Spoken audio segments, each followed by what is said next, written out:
Sir इससे पहले भी जो तो घाटी की शिकायत आई थी कि सिक्योरिटी गार्ड जो तो पेशेंट के नातेवाईकों को मारते। सर मारने का क्या राइट से जो था आपके सिक्योरिटी गार्ड? बिल्कुल किसी को मारने का राइट नहीं है, लेकिन ये सिक्योरिटी गार्ड जो है ये यहाँ की सुरक्षा के लिए है। ये सिक्योरिटी गार्ड जो है तो यहाँ के जो डॉक्टर्स हैं उनके ऊपर जो हमला हुआ था, उनको जो मारा गया था, उसके लिए उनको यहाँ रखा गया है। तो अगर उनका काम है, उन्होंने उनको बोलना कि भाई ये गलत है, वहाँ तक उनका हद है। लेकिन अगर कहीं जगह पे मैंने ये भी देखा है कि आगे वाले आदमी भी थोड़ा बहुत हमरी तुमरी अगर हुई है और वहाँ पे अगर ऐसा कुछ हुआ है तो उसके बारे में मैं एक्शन लेने वाला हूँ। लेकिन गार्ड किसी पे हाथ नहीं उठाएगा, ये मैं आज को आपको सर आप समझ सकते हैं कि अगर किसी का पेशेंट एडमिट है वो कितना सेंसिटिव मैटर है, ये आपको बताने की जरूरत है क्योंकि आप हैंडीकेप डी है सर। तो इस हालात में उससे अगर कोई गुस्ताखी होती है तो क्या आपके सिक्योरिटी गार्ड मारेंगे क्या? नहीं, मारना नहीं चाहिए और सिक्योरिटी गार्ड को थोड़ा सा ठंडा दिमाग से काम करना चाहिए। एक बात देखिए, क्योंकि यहाँ पे घाटी में बहुत ज़्यादा पब्लिक आती है, ये लोग भी 8-8 घंटे खड़े रह के काम करते हैं, तो थोड़ा इनका भी तो थोड़ा सा पेशेंस होते हैं।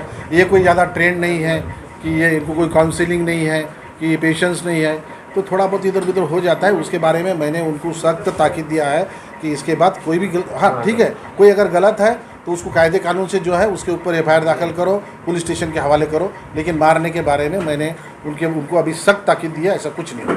आज सोशल मीडिया पे, व्हाट्सएप पे आपके घाटी का एक वीडियो वायरल हो रहा है जिसके अंदर बताया जा रहा है कि पुलिस प्रशासन की ओर से कार्रवाई की है, एम्बुलेंस को जब्त किया गया, कार्रवाई की है। इसके लिए जनता में एक अजीब गरीब माहौल पाया जा रहा है क्योंकि एम्बुलेंस जो है तो यहाँ की गरीबों को सेवाएं देती है। तो सर ये पूरा प्रकरण क्या, इसके बारे में कहेंगे सर, जानकारी देंगे आप?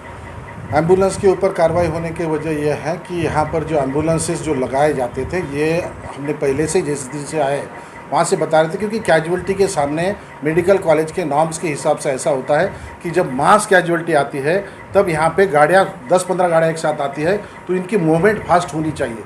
और वहाँ पर ये पूरे एम्बुलेंसेस कैजुअल्टी के सामने खड़े थे और उनमें कोई डिसिप्लिन नहीं था। इसलिए हमने आरटीओ को ये कहा था कि इनको पार्किंग का डिसिप्लिन लगाया जाए, तो आरटीओ ने उनके हिसाब से कार्रवाई की। अब उसके अंदर अगर किसी के डॉक्यूमेंट्स में कमी है तो उसके बारे में मैं जिम्मेदार नहीं हूँ।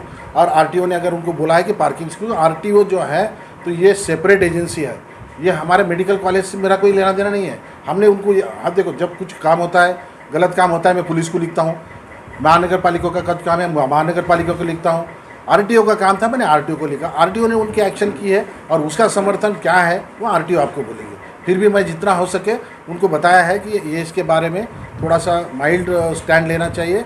और इसके बाद मैं अगर एश्योर होता है एम्बुलेंस वाले मेरा सुनेंगे, मेरे डिसिप्लिन से काम करेंगे, हॉस्पिटल के नाम्स के हिसाब से ही पार्किंग होगी और एम्बुलेंस के कागज पत्र अगर क्लियर होंगे तभी उसको यहाँ पार्किंग किया दिया जाएगा, तो इसके बाद ऐसा कोई वाकया नहीं होगा, कोई हादसा नहीं होगा। सर हम आमतौर से मित्र इससे हटके सवाल है, हमारा दौरा हमेशा होता रहता है, सर्वे होते रहता है और कई पेशेंट्स हम बड़ा बातचीत करते रहते हैं। उनका कहना है कि चिट्ठियाँ बाहर जाती है, दवा बाहर से लाओ। सर ये बहुत बड़ा सरकारी दवाखाना है, हमने कई ऐसे लोग भी देखा है जिनके पास चाय को 10 रुपये नहीं रहते। सर तो इसके बारे में कुछ आपकी संदेश देंगे कि भाई कितना ऐसा है? बराबर है, आपका कहना बराबर है।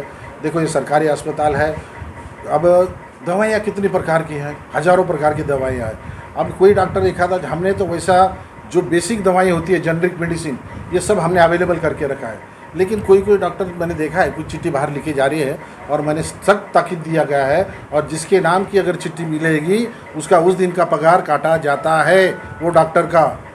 समझ में आए? गोलियाँ यहीं से ही देनी है, अगर यहाँ नहीं है तो हम उसको लोकल परचेज करके देते, बाहर से गोलियाँ लाने का कोई प्रोविज़न नहीं है और हमारी तरफ से कोई उसको प्रोत्साहन नहीं। इवन प्रूफ है कि आपकी जो तो डिलीवरी जो तो डॉक्टरों ने सिरेन तक बाहर से मंगाए, सुई तक बाहर से मंगाए।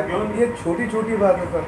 सिरेन बहुत दूर का 10 से 15 रुपये में, 25 रुपये में मिल जाएगी। क्या आपने पास में ऐसा देखो यहाँ पे एक आधा बार हुआ होगा, लेकिन हमने तो मैंने पूरा इंस्ट्रक्शंस है, मेरा सर्जिकल स्टोर में पूरा इमीडिएट है कि तुम्हारा स्टॉक ख़त्म होने के पहले 8 दिन मुझे बोलो, मैं तुम्हारे को सप्लाई करके देता हूँ। अब एक आधे बार अगर थोड़ा होगा लिख के दिए होंगे तो उसके बारे में मैं चौकसी करूँगा और स्टॉक कितना आता है, महीने का आता है, कैसा आता है, कितना बजट होता है? उसका बजट कोई फिक्स नहीं होता है, आपको क्या बताएं, जैसे आता है वो हम चला रहे हैं, आपको क्या बताएं।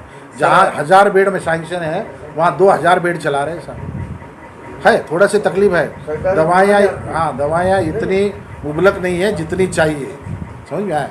और यहाँ पे 6,600 डॉक्टर है, कोई क्या लिखता है कोई क्या लिखता है, तो थोड़ा सा इधर उधर होता है। हाँ?